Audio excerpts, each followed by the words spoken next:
Paul T here with the trail camera and hunting camera review of the T180, also known as the CT08, provided to me free of charge by Campark.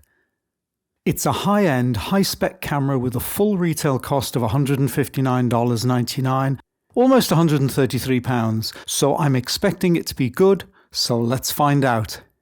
I've been a full-time stock photographer for the last 40 years and moved into full-time video 12 years ago, and have extensive knowledge of all types of camera. Quality of video is very important to me, so I'm keen to try out this 4K trail camera with 46 megapixel stills. In this video, I'll be giving my first impressions, doing an unboxing, explaining the setup, showing video and photos, telling you my thoughts and the inevitable pros and cons, plus a final conclusion as to whether the T180 is a good buy and for whom. If you watch the whole video, there'll be nothing you don't know about this trail cam. Unboxing. Let's open the box to see exactly what is included. The instruction manual is in English, German and French and is fairly well written. However, you won't need to read the manual, as setup is intuitive. The one good use of the manual is the step-by-step instructions to set up and use the Wi-Fi. An articulated mounting plate for a wall or post with screws and roll plugs. I haven't actually used this yet, as I'm still looking for a use for it. I suppose you could attach it to a post or a wall. A short USB lead for charging and connecting to a computer to download the images. The tree strap is functional with an easy-to-use buckle.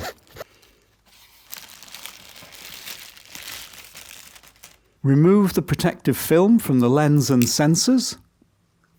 There's a solar panel on top of a very compact and light body. To the front is the 120-degree CMOS wide-angle lens, 3 PIR movement sensors, 1 pointing forward and 2 pointing out to the sides. These side sensors prime and awaken the camera to quicken the trigger speed, which is advertised as 0.1 of a second. That sounds pretty quick to me, very quick and somewhat optimistic. There are 36 850 nanometer infrared LEDs. This wavelength allows for the best image quality and a claimed range of 65 feet or 20 meters. However, 850 nanometers does give off a red glow as opposed to the lesser quality 940 nanometers, which is known as the stealth wavelength. The wildlife I have videoed up to now have noticed the glow but haven't been bothered by it or scared off by it. I have had the trail camera out in all weathers. It is IP66 waterproof and has been well sealed from the frost and rain we've had here this last few weeks. The manual says the working temperature is between minus 20 degrees centigrade, that's minus 4 Fahrenheit, and plus 60 degrees centigrade, 140 Fahrenheit. At the back there is a sturdy bracket for the tree strap and protrusions to grip the tree. Eyes to attach a padlock or python lock to prevent anyone opening the camera.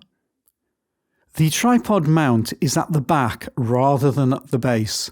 At first I was unsure about this position as I do use tripods, but in practice it works well for me. The standard 1/4 inch mount is much stronger when at the back rather than at the base.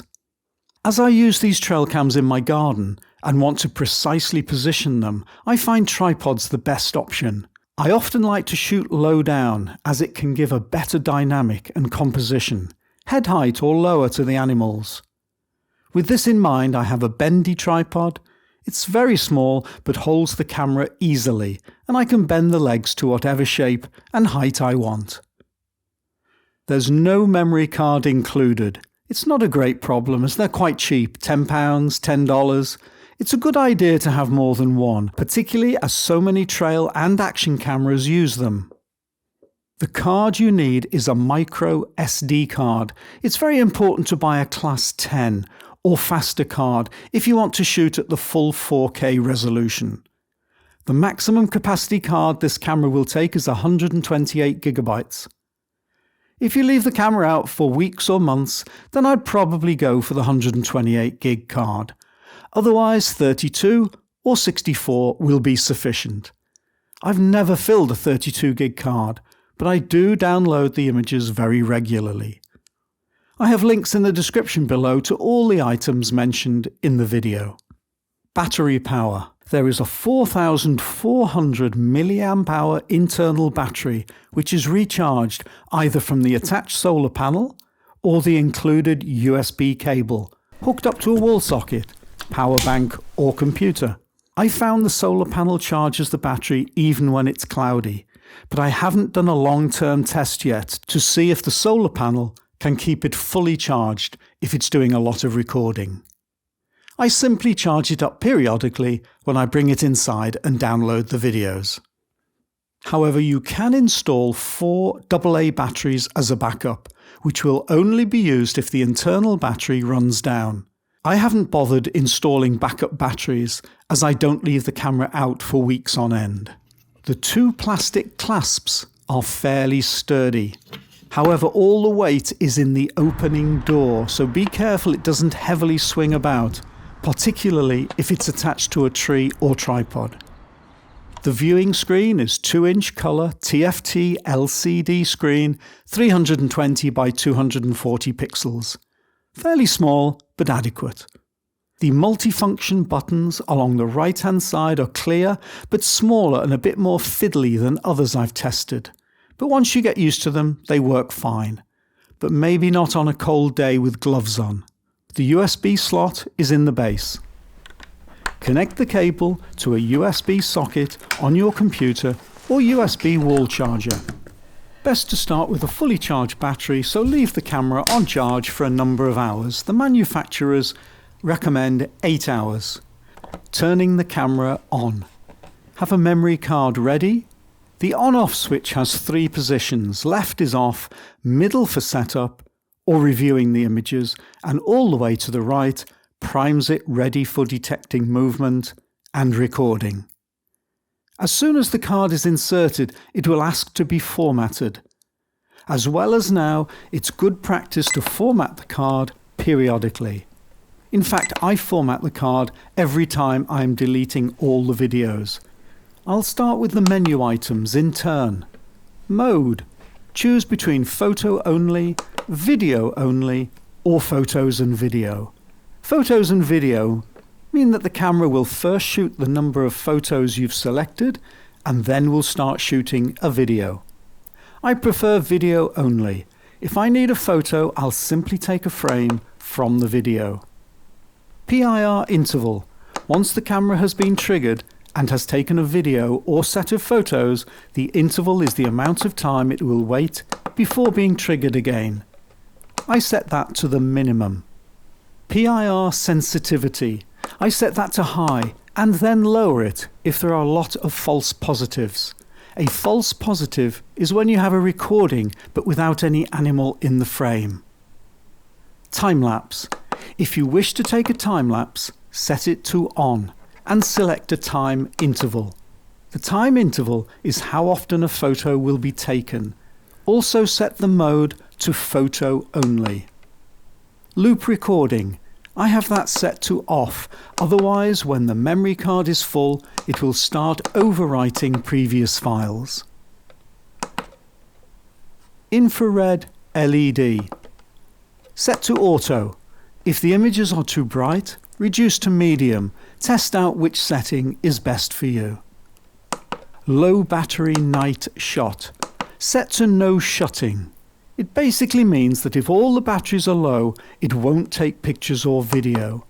If it did, they would be black anyway, as the infrared LEDs wouldn't be functioning. Monitoring period. Set this if you want it to only operate between certain times of the day, for example 6 p.m. to 9 a.m. the following morning. Side PIR setup. Set yes. You might as well have the side PIRs forewarn the camera that an animal is to the side and might appear at any time. It probably helps the trigger speed. Frequency. 60 MHz for North America, Most other places, including Europe, 50 MHz. Right-click arrow to move to Photos. Image size. I choose the highest quality, but anything from 20 megapixels would be fine depending on what you want to do with the pictures. Picture number. The number of photos that will be taken one after another, minimum of 1, maximum of 10. Shutter speed. Choose the fastest, 30th of a second. Click right arrow to move to Video. Resolution. I choose the highest resolution of 4K at 30 frames per second. However, having said that, I have now realized that the bit rate of 4K is actually less than the bit rate of 2K. The files are a lot smaller on 4K, so I'm actually at the moment experimenting between 4K and 2K. I've got a feeling that 2K is the best option. Video length. 20 seconds is a good average starting point. Record audio. Set to on. Right-click arrow to move to Settings. Languages available. There's quite a good selection of languages: English, French, German, Polish, Danish, Hungarian, Slovenian, Dutch, Spanish, Portuguese, Italian, Chinese and Japanese. Default settings. This simply resets all the settings to how they were out of the box, sometimes called factory settings. Format. Formats the memory card. All images will be erased. Date, time. It's important to set an accurate date and time, as that appears on a banner below the images and is really useful. AA battery. If you have inserted the 4 AA backup batteries, the capacity info will be displayed here. Time format, 12 or 24 hour, whichever you prefer. Date stamp. Set yes if you want a banner at the bottom of the video with the camera name, time, date and temperature information.